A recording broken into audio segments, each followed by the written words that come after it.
স্পষ্ট স্বরে বলছি, রাজ্যে এখন যিনি প্রধান আছেন তিনি সেই অন্ধকারে নামিয়ে আনছেন রাজ্যটাকে নিয়ে ছিনিমিনি খেলছেন। তাকে পৃথিবী থেকে সরে যেতে হলো, সেটা নিয়ে তামাশা হচ্ছে। একজনকে দোষী সাব্যস্ত করে এটাকে ধর্ষণ কাণ্ড বলে চালিয়ে দিচ্ছেন, এটা অপরাধ। আমি বলবো এটা অপরাধ। এই অপরাধের কিনারা হোক। ঘটনাটা ঘটবে কেন, ঘটলো কেন, তার জবাব দিতে হবে রাজ্যের মাথায় যিনি বসে আছেন তাকে। তদন্তে কি হলো, কি জানা গেল, তদন্ত কিভাবে চলেছিল, তীক্ষ্ণ সংশয় আমরা প্রকাশ করছি। এইরকম তদন্ত কোনো অপরাধ কাণ্ডের কিনারা করতে পারে না। যারা ন্যায় বিচার চাইছি আমরা, তারা সন্তুষ্ট হতে পারছি না। আরজিকর নিয়ে পথে নেমেছিলেন আপনি, নেমেছিলেন গোটা রাজ্যবাসী। এবার মামলার রায়দানের দিন ঘোষণা হলো, তা কি রাজ্যবাসীর একসঙ্গে পথে নেওয়া সার্থক? কি মনে করছেন? সার্থকতা তো ফল দেখে বোঝা যাবে, রায় কি বেরোবে, কোন দিকে যাবে, ন্যায় বিচার সত্যি পাওয়া যাবে কিনা, সেগুলো দেখে তবে আমি বলতে পারবো, আমরা বলতে পারবো যে হ্যাঁ, আন্দোলন সফল হয়েছে, সার্থক হয়েছে। আন্দোলনের জন্য আমিও পথে নেমেছিলাম, এখনো আছি সাথে, পক্ষে, কিন্তু নানাবিধ কাজের জন্য সবসময় যেয়ে উঠতে পারি না। তো আমি প্রতীক্ষা করছি, সাফল্য যাতে আসে সেরকমই কামনা করছি। তবে যুক্ত করা দরকার এর সঙ্গে যে যেভাবে তদন্ত হচ্ছে, যেভাবে ন্যায় বিচারের ধারা চলছে, তাতে নাগরিক হিসেবে অসন্তোষই প্রকাশ করছি। এইভাবে তদন্ত চলা, ন্যায় বিচারের ধারা যে গতি, তাতে কোনো, বিশেষ করে যারা ন্যায় বিচার চাইছি আমরা, তারা সন্তুষ্ট হতে পারছি না। শাসক দল বলছে সঞ্জয় রায় তো প্রথমেই ধরেছে রাজ্য পুলিশ, সঞ্জয় রায়কে ধরেছে প্রথমেই রাজ্য পুলিশ, তাহলে কি সিবিআই নতুন কি করলো তাহলে সিবিআই এসে? খুবই সঙ্গত প্রশ্ন। এই প্রশ্ন আমি বারংবারই সমাজ মাধ্যমে তুলে ধরেছি, সংবাদ মাধ্যমে। একটু খেয়াল করলেই সবাই খেয়াল করবে নিশ্চয়ই, আমার কথা শুনে বলতে হবে না। এই ঘটনাটা এরকম একটা অভাবনীয় ঘটনা, মানুষ কল্পনাতেও স্বপ্নেও ভাবতে পারে না এরকম ঘটনার কথা। সারা পৃথিবীতে বিরল নৃশংস ঘটনা। সেই ঘটনা ঘটবার পরপরই রাজ্যের মাথায় যিনি রয়েছেন তিনি বলে দিলেন সঞ্জয় রায়ের নাম, বলে দিলেন যে ঘটনাটা ধর্ষণের ঘটনা। ধর্ষকের নাম বলে দিলেন সঞ্জয় রায়, অথবা রায়, কখনো রায় বলে কখনো রায় বলে জানি না। এবং তিনি শাস্তির নিদানও দিয়ে দিলেন। কি শাস্তি হবে না তিনি ব্যবস্থা করবেন, তার ফাঁসি হবে। এই যে ব্যবস্থাপনা, এই ব্যবস্থাপনাটা আমাদের, অন্তত আমাকে বিস্মিত করেছে। তিনি কে, অন্যায় কাণ্ড ঘটেছে, কে ঘটিয়েছে সেটাও তিনি জানেন, এবং তিনি তার শাস্তির বিধানও দিয়ে দিচ্ছেন। এতটাই যদি তার ক্ষমতা, তাহলে এই ঘটনাটা না ঘটুক এমন ব্যবস্থা তিনি না করতে পারলেন না কেন? তীব্র তীক্ষ্ণ এই প্রশ্নটা আমি আজকে তুলে ধরছি। আর তার সেই কথারই পুনরুক্তি বা সেই কথারই উচ্চারণ আমরা গোয়েন্দা সিবিআই এর মতন সংস্থার কাছ থেকে শুনতে পাচ্ছি। খুবই সঙ্গত প্রশ্ন তুলেছ তোমরা। তাহলে তদন্তে কি হলো, কি জানা গেল, তদন্ত কিভাবে চলেছিল, তীক্ষ্ণ সংশয় আমরা প্রকাশ করছি। এইরকম তদন্ত কোনো অপরাধ কাণ্ডের কিনারা করতে পারে না, এবং আরজিকরের মতন অপরাধ কাণ্ডের কিনারা করার ক্ষেত্রে আমাদেরকে হতাশ করেছে, নিরাশ করেছে। আরজিকর মামলায় একটা কথা শুরু থেকে উঠে আসছিল যে একজনের পক্ষে এমন অপরাধ সম্ভব নয়। 18 তারিখ সর্বোচ্চ রায় ঘোষণার দিন। সিবিআই এর নজরে অপরাধী একজনই। সিবিআই এর ভূমিকার পাশাপাশি রাজনৈতিক চাপের কথা কি কেউ বলছেন, বা বোঝা যাচ্ছে আর কি, যে রাজনৈতিক চাপের ফলে যে সিবিআই এরকম করছে আর কি? রাজনৈতিক চাপ কে দিচ্ছেন, কারা দিচ্ছেন? আমার তো মনে হয় না কোনো গোষ্ঠী এর পশ্চাতে আছে বলে। একেবারে অসংকোচে বলছি, একজন ব্যক্তিরই কাণ্ড কারখানা, কুবুদ্ধি প্রসূত পরিকল্পনা এক্ষেত্রে ফলপ্রসূ হয়েছে একেবারে বিচারালয় পর্যন্ত। এই প্রশ্নটা যারা তুলছেন যে একজনের দ্বারা এই কাণ্ড ঘটতে পারে না, আমার তো মনে হয় এই প্রশ্ন নিয়ে মাতামাতি করার সময় এখন নয়। একজন করুক, দুজন করুক, তিনজন করুক, আদৌ ঘটনাটা ঘটবে কেন, ঘটলো কেন, তার জবাব দিতে হবে রাজ্যের মাথায় যিনি বসে আছেন তাকে। সরকারি হাসপাতাল, সরকারের নিয়ন্ত্রণাধীন হাসপাতাল, সেই হাসপাতালের অধ্যক্ষ রয়েছেন একজন, হাসপাতালের চিকিৎসা প্রতিষ্ঠান অংশটি বিশেষ করে সেখানে একজন অধ্যক্ষ রয়েছেন। তারপরেও এরকম ঘটনা ঘটলো কেন, তার জবাবদিহি করার দায় যার, তিনি যে ভূমিকা পালন করলেন আমাদের কাছে বিস্ময়ের শুধু নয়, লজ্জার এবং আমার মনে হচ্ছে ধিক্কার যোগ্য ভূমিকা। সঞ্জয় রায় একা করেছে না অন্যরাও করেছে, এ প্রশ্ন আমার কাছে খুবই গৌণ একটা প্রশ্ন বলে মনে হয়। একাধিক জন করেছে, তাদের নাম হয়নি কেন, এই প্রশ্নটা করে পুরো ঘটনাটাকে ঘুরিয়ে দেওয়া হচ্ছে ঘটনার নৃশংসতার থেকে, এবং ঘটনাটা যে অভাবনীয় ঘটনা সেই ভাবনা থেকে মানুষকে ভিন্ন দিকে চালিত করা হচ্ছে। একা নয়, অনেকজন।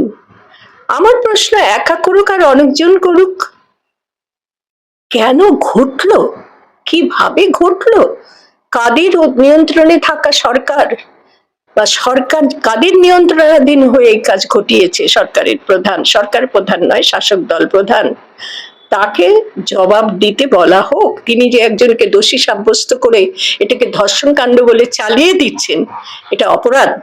আমি বলবো এটা অপরাধ। এই অপরাধের কিনারা হোক, একজন না 10 জন, সেটা দিয়ে কোনো, আমার মনে হয় না সেটি খুব গুরুত্বপূর্ণ ব্যাপার বলে।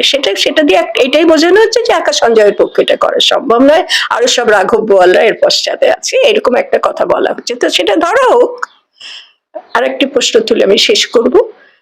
সঞ্জয় যখন কথা বলছিল, মুখ খুলতে চাইছিল, তখন তার মুখ বন্ধ করার যে প্রক্রিয়াগুলো আমরা দেখলাম, তামাশা, দেশের মানুষের জীবন নিয়ে তামাশা।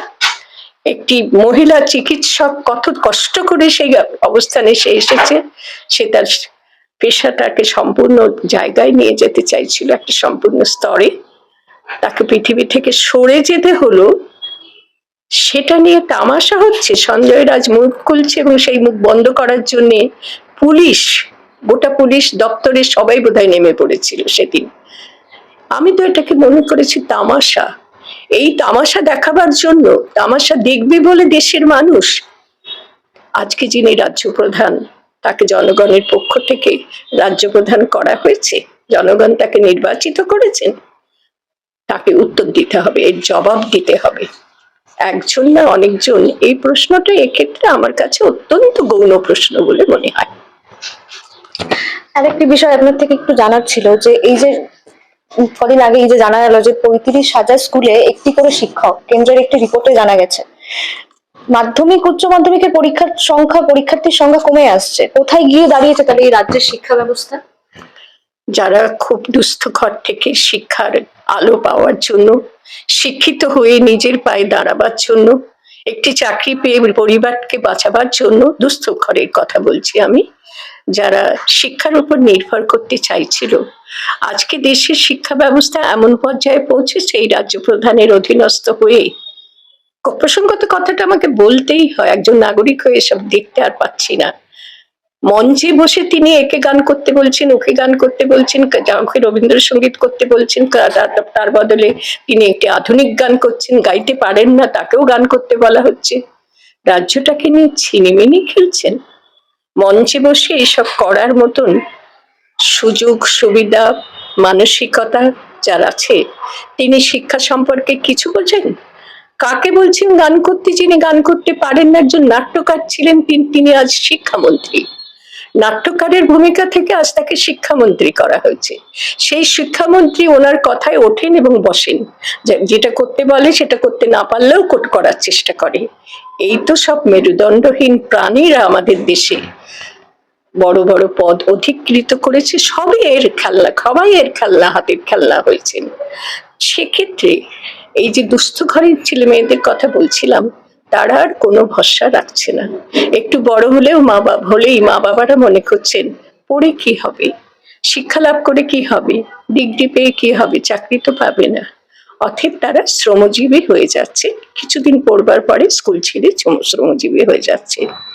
স্কুলগুলোতে ছাত্র সংখ্যা কমছে, সে কারণে বিশেষ করে মফস্বল ইত্যাদি জায়গায়, গ্রামে শহরেও প্রায় একই অবস্থা, কেবল বেসরকারি স্কুলগুলো রমরম করে চলছে বলে এখনো অত বোঝা যাচ্ছে না শহরের মানুষরা অনেকখানি সামর্থ্য তাদের রয়েছে।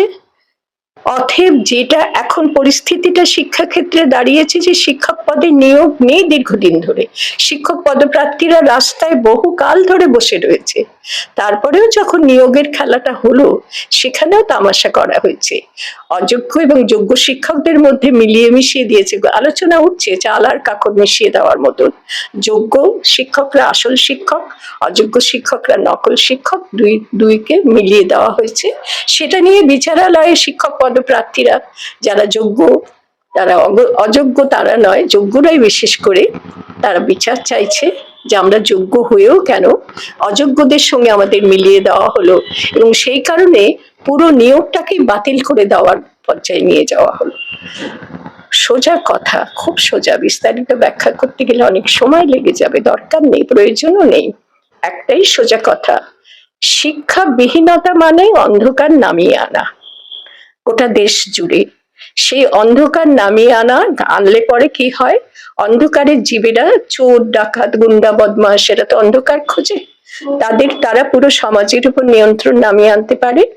আমি খোলা গলায় খোলা মনে এবং অতি স্পষ্ট স্বরে বলছি, রাজ্যে এখন যিনি প্রধান আছেন তিনি সেই অন্ধকারে নামিয়ে আনছেন রাজ্যে, যাতে দুর্বৃত্ত যারা, তারাই গোটা সমাজের নিয়ন্ত্রণ নামিয়ে আনতে পারে। সেক্ষেত্রে শিক্ষা প্রাপ্ত বেশি হলে বা শিক্ষা প্রাপ্তির সংখ্যা বাড়লে তাদের জন্য অসুবিধার, ফলে এই অন্ধকার নামিয়ে আনার জন্য শিক্ষার আলোটা মুছে ফেলা হচ্ছে।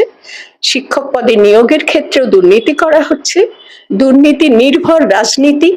তুমি রাজনীতির কথা বলেছো, অবশ্যই এক্ষেত্রে রাজনীতি আছে, কিন্তু রাজনীতি আজকে একজনের, আমাদের রাজ্যে একজনেরই ব্যবস্থাপনায়, আর কেউ নেই, আর সকলে ওর কাছে উঠবোস করা প্রাণী।